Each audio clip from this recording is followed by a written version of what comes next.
Chapter 10. A Visit to Ned in Bath. Dick spent the weekend thinking about the information he had gathered so far. He had to find out who John's real father was. That was obviously one of the keys to the conspiracy between Molly, Vish, and Lennox. Sir Percy had told him that Molly's lover had been British. He needed to know which British staff had been in Madras in 1970. He remembered that Nagarajan had mentioned Ned Outram. Dick had never met Outram in person, but he had heard plenty of stories about his sensational love life. He needed to check with Nagarajan, but he also needed to find out if there had been any other British staff in the factory at the time. One of them, he felt sure, had fathered Molly's child. Just after lunch on Sunday, he made an international call to Nagarajan. It would be about 6 in the evening in Devanahalli, he calculated. It was Lakshmi who answered the phone. Dick realized immediately that he had been hoping that she would. Yet the moment he heard her voice, he felt a rising sense of unease, coupled with nervous excitement. He could not say what he really wanted to say to her.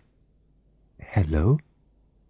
Oh, Dick, you want to speak to my father, I think." "Yes, I do, but I am so happy to speak to you, too." "I am sorry, but he is out with some friends. Can I take a message for him? He will be back late tonight. Will you call again?" "Lakshmi, I will call again. Did you hear what I said?" "I said I am so happy to speak to you. And I meant it." "Dick, I am happy to hear your voice also. Very happy." "Lakshmi, I got you a couple of books in England. I'll send them on tomorrow." "That's so lovely, Dick. I only wish I—" The line was suddenly cut. There was just a long whistling sound. Dick sat thinking for a long time. Just to hear Lakshmi's voice again had turned his emotions upside down. An hour later he called Ramu at home in Madras. Ramu confirmed that Ned Outram had been in Madras at the time. More importantly, Ned and Keith Lennox had been the only British staff in the factory. That was what Dick needed to know. Molly's lover had been one of them. He sat for a long time, wondering whether he should call Nagarajan's number again. He no longer needed information, but he longed to hear Lakshmi's voice again. Finally, he decided it was better not to call.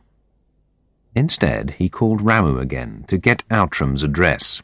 Ramu agreed to call him the following day, after checking the personnel records in the office. At lunchtime the following day, Ramu rang through with the information. Ned was living in Bath. Ramu gave the address and telephone number. He also warned Dick to be careful. Vish had been asking questions in the factory about Dick's last visit. "He is furious. You have touched a raw nerve, no doubt about it," said Ramu with delight.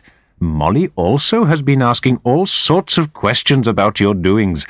I shall keep ears and eyes open as usual."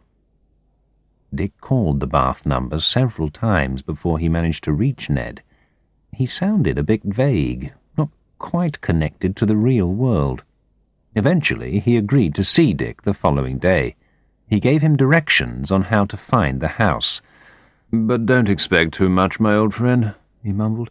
"I live in elegant poverty. You'll see. I do look forward to seeing you. I'm sure we'll find lots to talk about." Dick checked into a small hotel on the Western Road in Bath. He had chosen it from the town street plan because it was within walking distance of Ned's house. Here he was above the town, with Audley Park sloping down towards the back of Royal Terrace. The houses were built from the golden yellow Bath stone, most of them 18th or 19th century, big houses standing in spacious gardens. He found Ned's house in a narrow lane off the main road. It was a large, square, Victorian house standing in an untidy, overgrown garden, with a dark cypress tree in front of it. Dick rang the doorbell, which echoed away deep inside the house. No one answered. Dick looked at his watch. It was 6 in the evening. He had told Ned to expect him between 5:30 and 6. He rang again. He was taken by surprise when a voice behind him said, "It's no good ringing the doorbell. You must be Dick Sterling. I forgot to mention that I don't live in the house. Can't afford to. I let the house to some business people. I live in the servants' flat in the basement. Come on, I'll show you the way." He led the way down a narrow flight of steps to a small door in the stone wall. It opened into an airless room, full of dark furniture and smelling of unwashed clothes, cooking oil, and stale tobacco.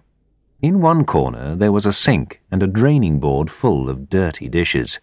Ashtrays were scattered about, full of cigarette ends. Through an open doorway, Dick could see an unmade bed, clothes thrown on the floor. The overall effect was one of total neglect. Dick turned his attention to his host. Ned Outram was about his own age. He must have been strikingly handsome once, but now he was balding, and great grey bags hung down below his watery eyes. He wore dirty jeans and a grey denim shirt under a dirty white woolen sweater.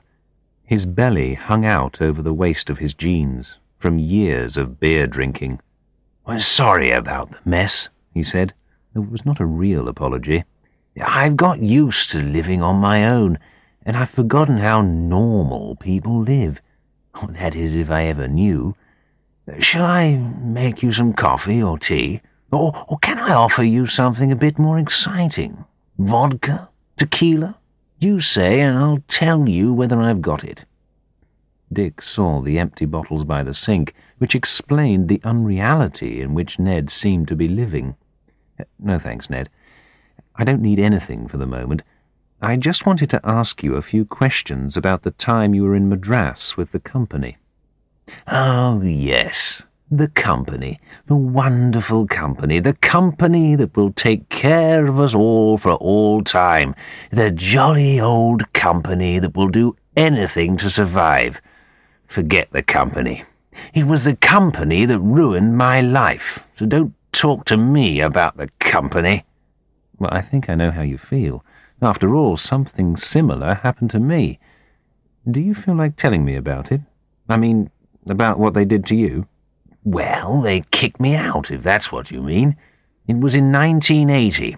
I'd been there for 10 years by then. They invented something and got rid of me." "But, who were they?" Dick asked. "Well, the bloody Vishwanathans. God knows how they did it, but they did. It was as if the top management were blind. They only listened to what the Vishwanathans told them." "But I thought you got along pretty well, with Molly especially." "What do you mean by that exactly?" asked Ned, his face suddenly red with anger. "Well, the way I heard it, you and Molly had quite a thing going back in 1970. And there were a lot of rumours about Molly going on special leave to the UK for a year." "You must be joking," said Ned. "Molly was an absolute bitch. Do you understand what I mean by that? She would have done anything with anyone to get ahead. She was totally available at a price. It wasn't a price I wanted to pay. Yes, we did go out once or twice. Yes, she did stay back at my place once, but only once. I don't make a habit of sleeping with snakes." "So, who was the father of Molly's child, then?" Dick asked directly. "Look, I don't want to accuse anyone, but I know Barbara Lennox wasn't around for a couple of months, and I know that Lennox wasn't as pure as he pretended to be. And I know that Molly did go to his place at least once, and stayed there. You know what the gossip is like in Madras. You can check it with Ramu if you don't believe me, and I'm damn sure that I didn't give her a child." "What makes you so sure?" "Well, believe it or not, I'm not capable of giving anyone a baby." I had myself tested way back when my marriage was breaking up. There's no way that child could have been mine. I'm impotent. I couldn't give a baby to anyone.